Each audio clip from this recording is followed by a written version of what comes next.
بسم الله الرحمن الرحيم إذا عاد ورسن يردمان صحافة كونفور قلبت وسلامتين سلام كالجعل ولالتمو يومت صاحبتنو سلام كدب وحن أول شقاء هم معني حرونتكم الجارك بيدوا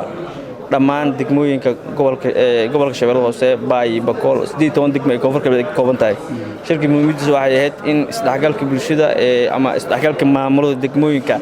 in wasaaradda arrimaha gudaha iyadoo la gareynayso oo madaxweynahan codsigiisii ahaa in halkan aan imaano aan sameeyno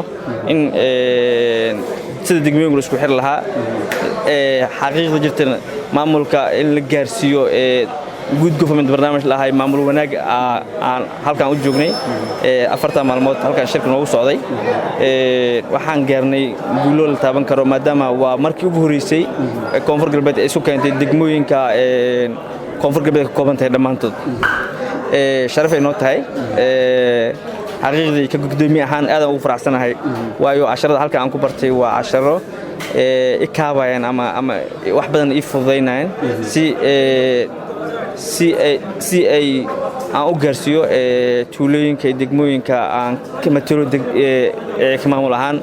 si fariinta halkan aan u qaato aan u geeyo halka loogu talagalay baahida degmada Qoryooley maadaama shirkii muhiimadiisa aad noo sheegtay baahida Qoryooley dad noo soo kordhay baahida Qoryooley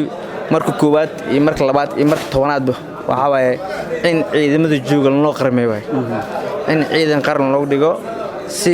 ciidamada dawladda gobolka koonfur galbeed ay ugu beer lahaayeen ay u noqon lahayn ciidamo tababaran tayeysan dhan walba ka dhameystiran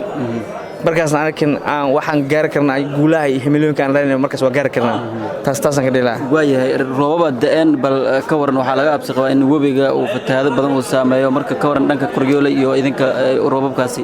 wallahi roob aad u diirsadaa noo da'an webigin xaqiiqdii biyo leeyahay mar walba waxa aan fiijignaan iyo aragti dheer aan ku haynaa ilaaha iyo meelaha webiga inuu ka fataho laakiin ilaahay waxaan ka baryaynaa inuusan mid duufaano iyo oo fatahaad wada inuusan noqon roobkaas uu noqdo roob caadi ah oo beeraha iyo dalagyada oo deegaanada si wax tayle inay u noqdaan mar walba aan rajaynaa